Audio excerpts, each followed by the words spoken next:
Hermanos queridos, muy buenas noches, que el Señor les bendiga. Bienvenidos para participar del estudio de la palabra del Señor. Y para esta ocasión vamos a estudiar el Evangelio según San Lucas, el capítulo 18. Amigos, bienvenidos. Y también amigos y hermanos que sintonizan la Radio Atalaya de la ciudad de Milagro y los canales de la Iglesia Evangélica Ecuatoriana, Alianza Cristiana y Misionera. Vamos orando al Señor para que Él nos presida, Él nos dirija por medio de su Santo Espíritu. Oremos al Señor. Soberano Dios y buen Padre Celestial, nos acercamos a Ti por medio de nuestro Señor Jesucristo, el que tomó en la cruz del Calvario nuestro lugar como nuestro sustituto, el justo muriendo por nosotros los injustos, y guiados por el Espíritu Santo de Dios que vive dentro de nosotros desde el momento de nuestra conversión, cuando nos arrepentimos de nuestros pecados. Gracias, Señor, por tu palabra. Es una bendición estudiarla, qué bendición practicarla, enseñarla y predicarla. Guíanos, Señor, en esta noche, en este estudio del Evangelio según San Lucas, el capítulo 18. Lo hacemos en el nombre de nuestro Señor Jesucristo. Amén. Vamos a tomar nuestras Biblias y leamos en el capítulo 18 los versículos 1 al 8 que dicen de la siguiente manera. Lucas 18, 1 al 8. También les refirió Jesús una parábola, qué hermoso, sobre la necesidad de orar siempre y no desmayar, diciendo: había en una ciudad un juez que ni temía a Dios ni respetaba a hombre. Había también en aquella ciudad una viuda, la cual venía a él diciendo: hazme justicia de mi adversario. Y él no quiso por algún tiempo, pero después de esto dijo dentro de sí: aunque ni temo a Dios, ni tengo respeto a hombre, sin embargo, porque esta viuda me es molesta, le haré justicia, no sea que viniendo de continuo me agote la paciencia. Y dijo el Señor: oíd lo que dijo el juez injusto. ¿Y acaso Dios no hará justicia a sus escogidos que claman a Él, pongan atención, día y noche? ¿Se tardará en responderles? Os digo que pronto les hará justicia. Pero cuando venga el Hijo del Hombre, ¿hallará fe en la tierra? Dios nos ordena orar, mantener comunión con Él. La vida de Jesús aquí en la tierra fue una vida de oración. Y por esto Pablo dijo: orad sin cesar. Y el Señor aquí habla de la necesidad de orar siempre y no desmayar. Somos creyentes, somos discípulos de Cristo que a veces desmayamos, como sucedió con los discípulos del Señor Jesús, cuando la noche del jueves, en la semana cuando Él fue crucificado, subió al monte de los Olivos a orar, donde siempre lo hacía. Y mientras Él oraba, y Él luchaba, tenía una lucha espiritual, aún dice Lucas que su sudor eran como grandes gotas de sangre que caían de su rostro a la tierra. Y cuando vino donde estaban sus discípulos, los halló durmiendo. Y les dijo: ¿no habéis podido velar conmigo una hora? El Señor dio a conocer una parábola, una historia que tiene una sola verdad espiritual. Una viuda que vino con persistencia delante de un juez que era injusto. Y el juez finalmente la atendió porque dijo: no sea que esta viuda me moleste y se agote mi paciencia, le haré pues justicia. Y si este juez injusto, que ni temía a Dios ni respetaba a hombre alguno, le hizo justicia a la viuda, ¿cuánto más si nosotros le clamamos al Señor día y noche? Amados hermanos, ¿cuál es su petición? Si hubiéramos orado, no hubiéramos fracasado.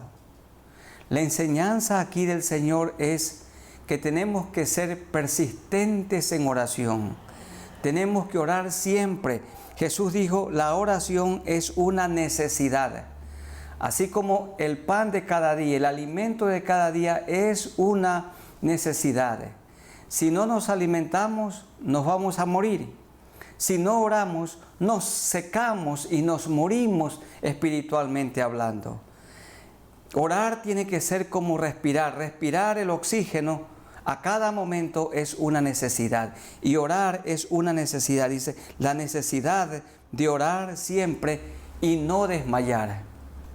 Ustedes y yo tendemos a desmayar. No desmayemos. Seguramente que hay mujeres, hay esposas que están clamando a Dios por su esposo que no le conoce a Él. Hermanas queridas, no desmayen. ¿Cuántos padres están orando por sus hijos porque andan en un mal camino? Andan en el vicio o están en infidelidad conyugal, tienen problemas dentro de su hogar y los padres están orando. Hay que orar, queridos padres, sin desmayar. No tenemos que darnos por vencidos. Y también los que no tienen un trabajo, seguir orando. Y los que tienen una deuda que pagar o muchas deudas, hay que seguir orando y trabajando y pagando. Pero orar día y noche. Porque si este juez injusto le hizo justicia a la viuda persistente, si nosotros perseveramos, Dios nos va a responder y Él nos va a dar, vamos a recibir lo que le pedimos. ¿Cuál es su petición, mi hermano, mi hermana? Persista en su petición. Dice el Señor, no desmaye, no desmaye. Y amigos queridos, hay que arrepentirse de todo pecado y de toda maldad y mantener la comunión con Dios sin desmayar. Recuerden, amigos, que la primera oración que Dios escucha de una persona que no le conoce a Él es la oración de confesión, es la oración de arrepentimiento, es la oración de conversión. Cuando la persona le pide perdón al Señor por todos sus pecados, entonces la sangre de Cristo lo limpia de todo pecado y de toda maldad y queda sellado con el Espíritu Santo de Dios. Es decir, el Espíritu Santo de Dios viene a vivir dentro de la persona que se arrepiente, como vive hoy dentro de nosotros. La necesidad de orar y no desmayar. Os digo que pronto les hará justicia. Hermanos queridos, el mandato del Señor es no desmayemos, no desmayemos. Queremos que nuestros hijos tengan hogares saludables, que se casen con un hombre de corazón bueno, las señoritas, que los jóvenes se casen con una señorita de corazón bueno, personas arrepentidas que conozcan a Cristo. No desmayemos en oración como Daniel, que oraba antes de la crisis, en la crisis y cuando pasaba la crisis. Orar sin desmayar. En segundo lugar, en ese mismo contexto, a unos que confiaban, dice el verso 9, en sí mismos, como muchos hoy que confían en su profesión, en sus títulos académicos, en el dinero que poseen, en los bienes materiales o en su posición social o su cargo, confiaban en sí mismos como justos y menospreciaban a los otros, dijo también esta parábola, esta historia. 2 hombres subieron al templo a orar. Uno era fariseo y el otro publicano. Los fariseos eran personas conocedoras de la ley y muchos los veneraban. Y los publicanos eran personas despreciadas aquel tiempo porque le cobraban impuestos a su pueblo judío para Roma. Y dice el verso 11, el fariseo muy orgulloso dijo, puesto en pie, oraba consigo mismo de esta manera: Dios, te doy gracias porque no soy como los otros hombres, ladrones, injustos, adúlteros, ni aun como este publicano. Ayuno 2 veces a la semana, doy diezmos de todo lo que gano.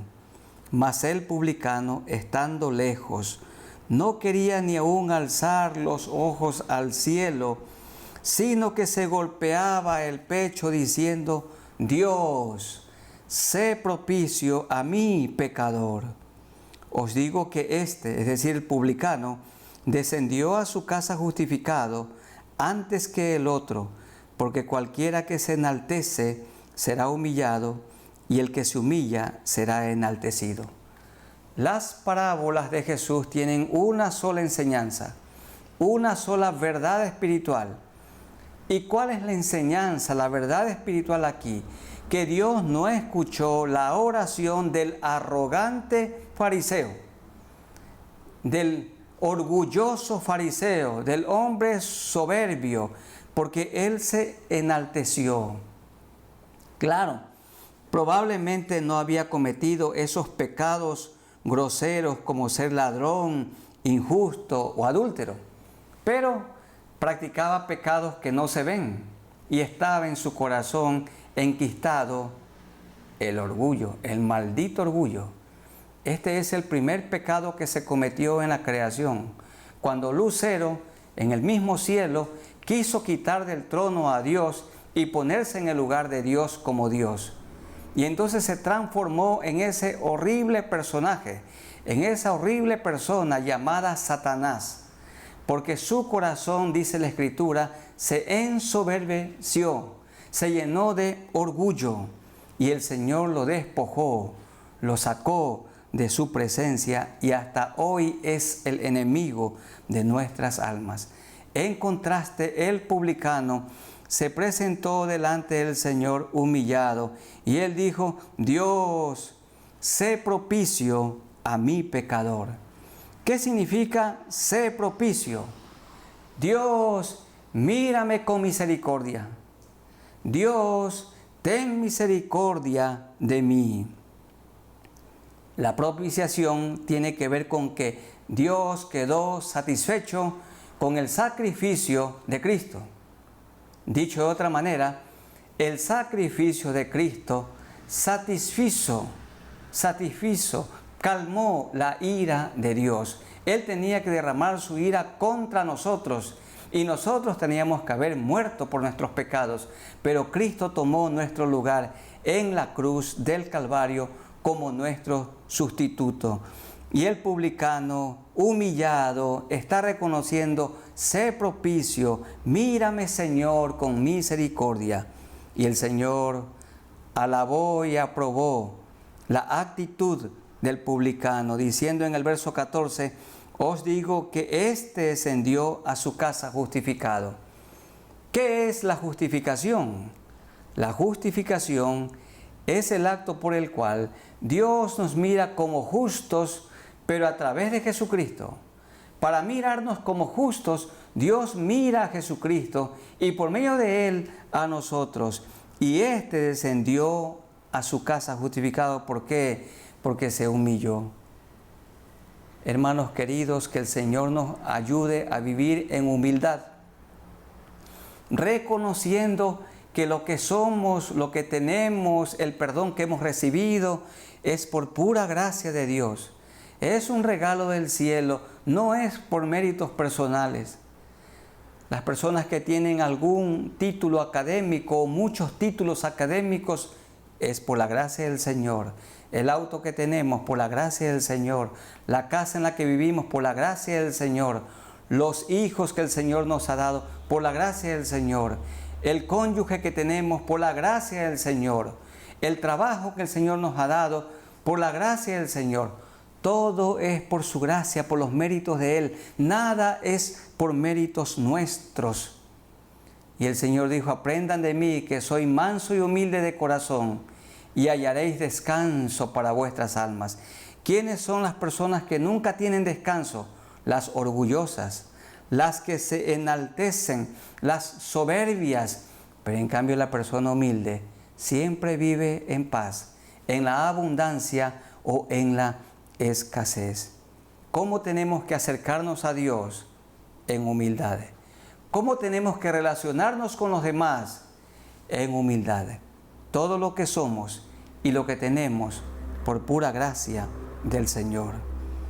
En tercer lugar, en ese mismo contexto, el Señor dijo en los versículos 15 al 17, traían a Él los niños para que los tocase, lo cual, viendo los discípulos, les reprendieron. Mas Jesús, llamándolos, dijo, dejad a los niños venir a mí, y no se lo impidáis, porque de los tales es el reino de Dios. En Mateo, el reino de los cielos. De cierto os digo, que el que no recibe el reino de Dios como un niño, no entrará en él. ¿Cómo debe recibir una persona el reino de Dios? ¿Cómo entra al reino de los cielos? Como un niño. ¿Y cómo es un niño? Los niños pequeñitos son humildes, son sencillos. Los niños pequeñitos no hacen acepción de personas. Los niños pequeñitos, ellos obedecen. Los niños pequeñitos son como un barro blando, moldeables. Entonces tenemos que volvernos sencillos, hasta ingenuos, como un niño. Y si no nos volvemos como un niño, no podremos entrar en el reino de los cielos. Los niños pequeñitos no han aprendido todavía a ponerse la careta, no han aprendido a ponerse el antifaz o la máscara. Ellos se presentan tal como son. 2 niños pequeñitos de 3 años pueden jugar sin ningún problema. Uno negrito y el otro blanco, de cualquier color su piel. Al Señor no le importa esto. Puede jugar el niño de un agricultor o el hijo del príncipe o del rey o el hijo de la princesa, de la reina. Pero cuando esos niños ya crecen y son jovencitos, preadolescentes, ya no. Ya ellos solamente se reúnen con gente de su clase. Pero cuando son pequeñitos, no hacen acepción de personas. Y así el Señor quiere que nosotros no hagamos acepción de personas, que seamos sencillos, que seamos humildes, que seamos mansos, que digamos la verdad, que seamos transparentes. Los niños muestran por fuera lo que tienen por dentro, pero ya los que hemos crecido aprendemos a fingir, eso sí. Y entonces aprendemos a hacer teatro. Hemos aprendido muy bien a ponernos en ciertas circunstancias la máscara. Pero el Señor dijo, de cierto os digo, que el que no recibe el reino de Dios como un niño, no entrará en él. Una cuarta enseñanza de Jesús, aquí en el Evangelio según San Lucas, el capítulo 18, sobre el joven rico. A este joven rico una cosa le faltaba. Y vamos a leer y mirar qué es lo que le faltaba. Dice el 18 hasta el 30. Un hombre principal le preguntó diciendo, Maestro bueno, ¿qué haré para heredar la vida eterna? Jesús le dijo, ¿por qué me llamas bueno? Ninguno hay bueno sino solo Dios. El joven rico no conocía que Jesús es el Dios encarnado. Los mandamientos sabes, no adulterarás, no matarás, no hurtarás, no dirás falso testimonio, honra a tu padre y a tu madre. El joven dijo, todo esto lo he guardado desde mi juventud. Jesús, oyendo esto, le dijo, aún te falta una cosa te falta. Vende todo lo que tienes y dalo a los pobres, y tendrás tesoro en el cielo, y ven, sígueme. Entonces él, oyendo esto, se puso muy triste, porque era muy rico. Al ver Jesús que se había entristecido mucho, dijo: «Cuán difícilmente entrarán en el reino de Dios los que tienen riquezas, porque es más fácil pasar un camello por el ojo de una aguja que entrar un rico en el reino de Dios». Y los que oyeron esto dijeron: «¿Quién pues podrá ser salvo?». Él les dijo: «Lo que es imposible para los hombres es posible para Dios». Entonces Pedro dijo: «He aquí, nosotros hemos dejado nuestras posesiones y te hemos seguido».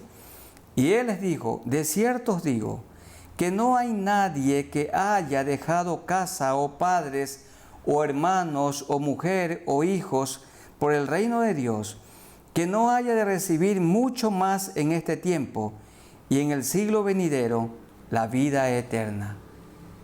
Este joven era en cierta manera piadoso, tenía muchas posesiones, pero Dios le dio a conocer que no lo conocía a él, porque toda persona que conoce a Dios, Dios la hace generosa. Si una persona dice que es un discípulo de Cristo, pero sigue siendo tacaño, sigue siendo duro con su prójimo y duro para dar para la obra de Dios, sigue siendo tacaño para contribuir con los impuestos que tiene que pagar el gobierno, entonces eso demuestra que no le conoce todavía a Él. Una de las señales inequívocas de una persona que realmente ha conocido a Cristo, Dios la hace generosa, Dios le enseña a compartir. Y el Señor le dijo: «Anda y vende. Si realmente me amas a mí, también tienes que amar a tu prójimo. Vende lo que tienes y reparte a la gente que no tiene nada». Y él no estaba dispuesto, como muchos ricos, a compartir nada con las personas necesitadas. Y por esto él se fue muy triste, porque no estaba dispuesto de ninguna manera. No le estaba diciendo el Señor literalmente: «Vende todo, todo». Bien podía vender una parte y compartir, pero no lo hizo, porque era un hombre avaro. Era un hombre que tenía amor por el dinero, porque el problema de este hombre no era la riqueza. Dios no está en contra de los ricos, sino de las personas que aman las riquezas. Porque Jesús dijo por medio de Pablo: raíz de todos los males, no de algunos males, raíz de todos los males del mundo es el amor al dinero. Y muchos han dicho que detrás de esta pandemia hay personas que tienen mucho amor al dinero. Hay gente enriqueciéndose mucho más en lo oculto de esta pandemia, mientras estamos confinados y con los tapabocas. Raíz de todos los males el amor al dinero. Miren, hermanos queridos, en nuestro país, en plena pandemia, mientras tanta gente agonizaba, mientras muchos morían, la gente que tiene amor por el dinero saqueando nuestro país, el amor al dinero, robando. Pero los que tenemos temor de Dios, no le robamos a Dios ni un centavo, ni al gobierno, ni a ninguna persona, porque tenemos temor en nuestro corazón, amamos a Dios. Y este hombre no tenía amor ni por Dios, ni tampoco por su prójimo, porque no estaba dispuesto a compartir. Y el Señor no dijo que es imposible que un rico entre al reino de los cielos, pero sí dijo que es difícil. Más fácil es que un enorme camello, este animal oriental, entre por el pequeño ojo de una aguja, que un rico al reino de los cielos. Y bueno, ¿y por qué los ricos no conocen a Dios? Porque les toca compartir y ellos no quieren compartir. El avaro, el que ama el dinero, quiere cada vez más dinero y nunca se sacia de dinero. Necesitamos poco para vivir, pero la mayoría de esas personas mueren en su avaricia, en sus delitos y pecados. Pero sí hay personas ricas que conocen a Cristo y sus riquezas las han dispuesto para que el reino de los cielos sea extendido por todo el mundo, para ayudar a la gente necesitada, para ayudar también al gobierno pagando todos los impuestos y dar también la parte de Dios. No es imposible, dijo esto en el versículo 27. Lo que es imposible para los hombres es posible para Dios. Sí es posible que un rico le conozca a Él de una manera genuina. Y Dios hace de esas personas humildes y personas generosas. Entonces Pedro dijo, he aquí, nosotros hemos dejado todas nuestras posesiones y te hemos seguido. Y el Señor dice aquí que Él sabe recompensar. Los que hemos dejado nuestras profesiones para servirle a Dios, no hemos dejado algo grande para hacer algo pequeño. Dejamos algo pequeño para hacer algo tan grande, glorioso. Servirle a Él, predicar su palabra, aconsejar, enseñar a tantas personas la palabra del Señor.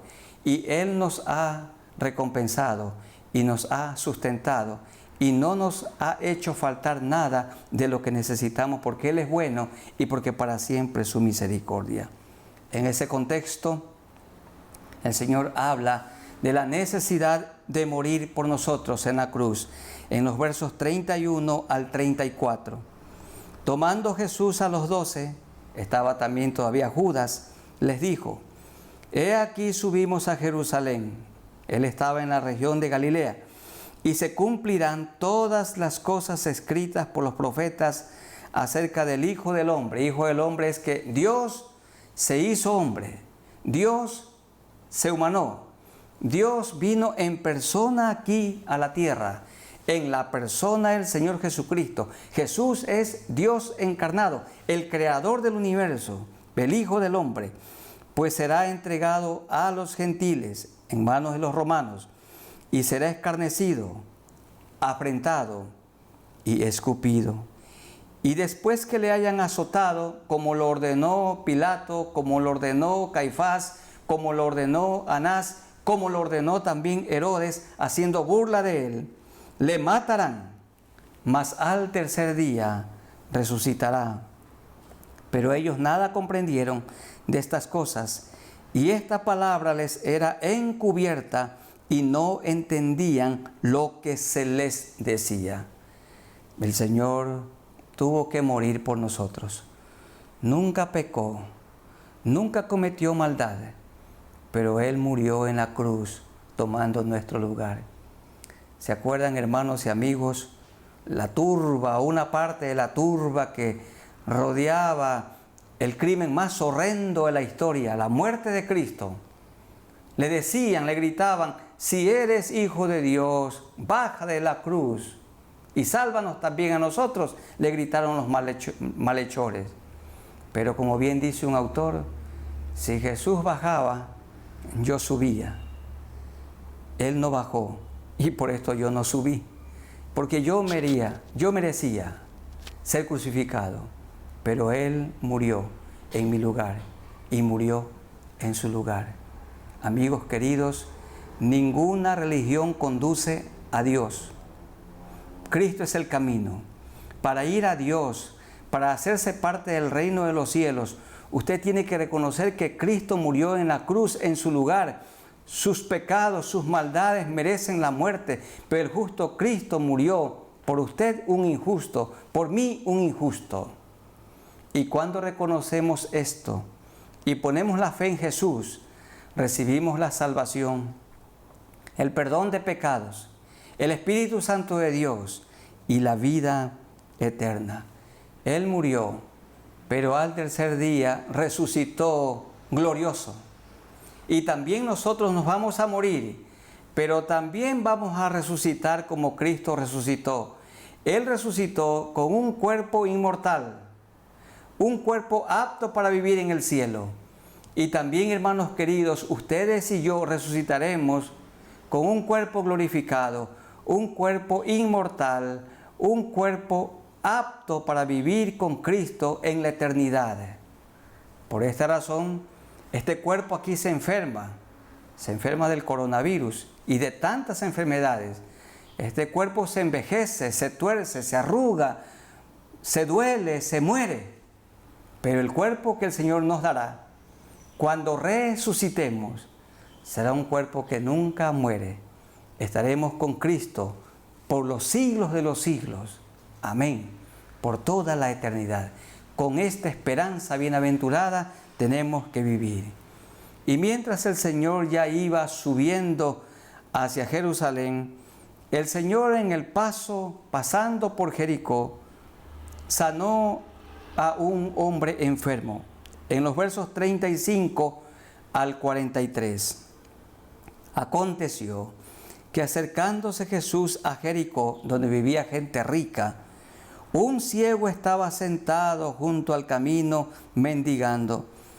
Y al oír a la multitud que pasaba, preguntó qué era aquello. Y le dijeron que pasaba Jesús Nazareno.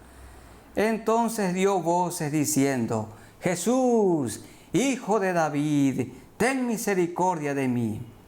Y los que iban delante le reprendieron para que callase, pero él clamaba mucho más: Hijo de David, ten misericordia de mí. Jesús entonces, siempre misericordioso, deteniéndose, mandó traerle a su presencia, y cuando llegó le preguntó diciendo: ¿qué quieres que te haga? Porque hay gente enferma que no quiere ser sanada. Yo recuerdo de una mujer que tenía su brazo quebrado y su brazo colgaba. Y yo le di la oportunidad, o le presenté la oportunidad de asistir donde un traumatólogo que le podía arreglar su brazo. Tenía sanidad. Pero ella dijo: no, yo no quiero sanidad de mi brazo, porque si Dios me sana, la gente ya no me da dinero. Ella quería seguir con su brazo quebrado. Entonces estaba con su brazo colgando allí en la calle, en un muro donde los carros tenían que detenerse para pedir dinero. Por esta razón, como hay gente que no quiere que Dios la sane porque sacan provecho económico de su enfermedad, el Señor le preguntó: ¿qué quieres que te haga? Y él dijo: Señor, que reciba la visión. Devuélveme los ojos, no veo la vista. Jesús le dijo: recíbela, tu fe te ha salvado. Él vio físicamente y también vio espiritualmente, porque el Señor le perdonó sus pecados. Y luego vio y le seguía como su discípulo, glorificando a Dios. Y todo el pueblo, cuando vio aquello, dio alabanza a Dios. ¿Qué es lo que gritó este hombre cuando Jesús pasaba por allí? Ten misericordia de mí. Lo mismo que dijo el publicano: Dios, sé propicio a mí pecador. Es: Señor, ten misericordia de mí. Y hermanos queridos, este tiene que ser nuestro grito, nuestro pedido: Señor, ten misericordia de mí. Queridos pastores, consiervos, cuando un consiervo cae en pecado, que nos libre el Señor de hablar de este tema y de alegrarnos. Que tenga Dios misericordia. Cuando un consiervo cae: Señor, ten misericordia de mí.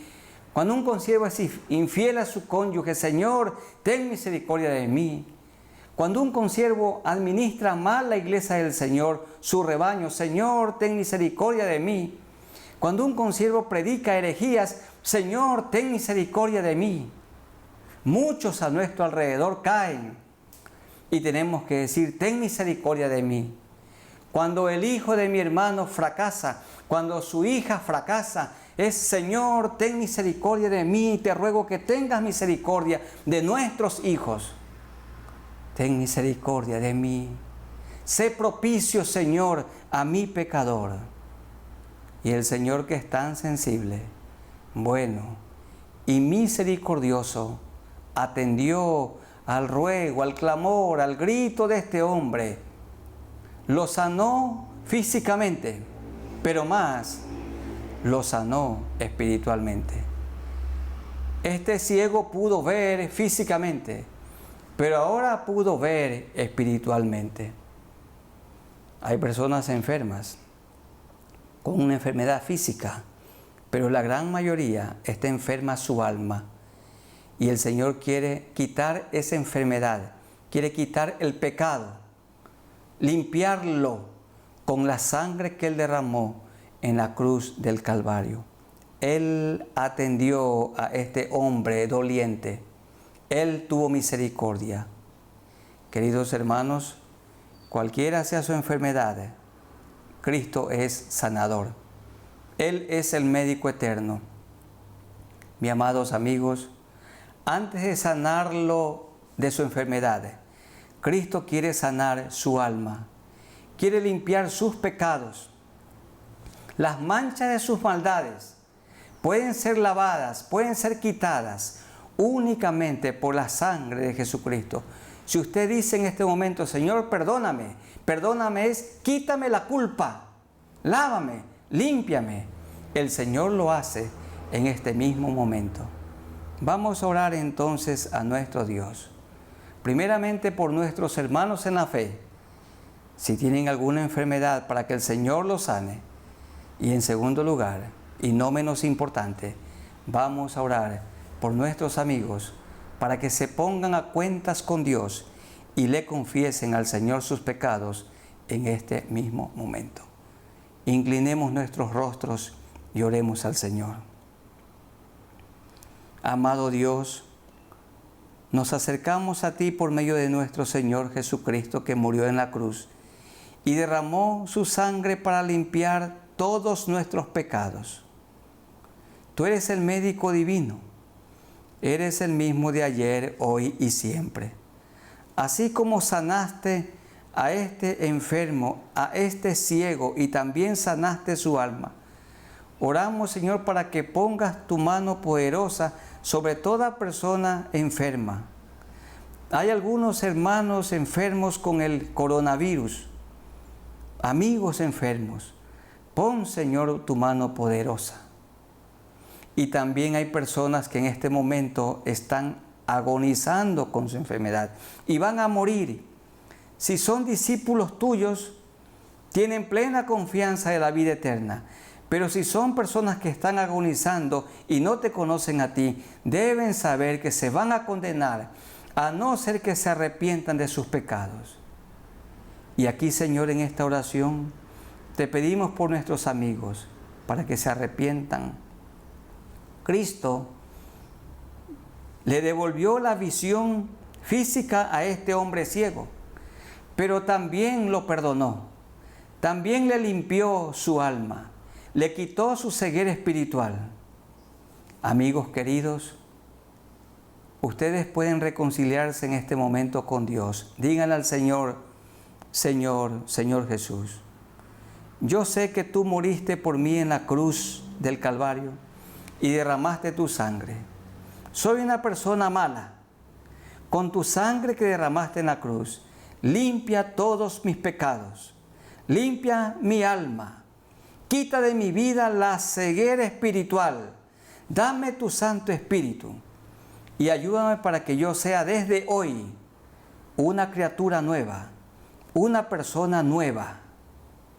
Te agradezco. Ahora también te ruego que sanes mi cuerpo de alguna enfermedad física que tenga. Diga el amigo, Señor, así como has perdonado y has limpiado mi alma, como has sanado mi alma, también sana mi cuerpo, poniendo tu mano todopoderosa sobre mí. Te agradezco por esta salvación tan grande que me has dado. Señor, gracias por nuestros hermanos en la fe, que vivamos a cuentas contigo. Gracias porque eres nuestro Salvador, santificador, sanador y Rey que viene muy pronto por segunda vez. Estamos preparados esperándolo. Y también gracias por nuestros amigos que se han reconciliado contigo, han puesto su fe en ti y tú los has lavado, los has limpiado con tu sangre preciosa. Que puedan seguir esta vida poniendo su mirada en ti como el ejemplo, el modelo, el maestro a seguir, el único Salvador, Cristo Jesús, Cristo el Señor. Gracias por esta salvación tan grande que todos nosotros hemos recibido. En el nombre de nuestro Señor Jesucristo. Amén. Queridos hermanos y amigos, que el Señor nos bendiga y nos guarde. Y pongamos por obra lo que el Señor nos ha enseñado, nos ha recordado hoy. Su palabra no son sugerencias, su palabra son mandatos, mandamientos, estatutos, son ordenanzas. Tenemos que obedecer lo que Él nos ha ordenado. Sigamos con la mirada en el Señor y que pronto tengamos la liberación, ya no andando con mascarillas, y que todo el pueblo de Dios se pueda juntar, ancianos y niños, todos, para rendirle juntos culto al Señor. Que el Señor tenga misericordia de nosotros, sigamos poniendo nuestra mirada en Él, porque Él lo controla todo y Él ha permitido todo esto que está sucediendo. Pero pronto tendremos la libertad con la que siempre hemos vivido. En el nombre de nuestro Señor Jesucristo. Amén. Un saludo fraterno para todos ustedes.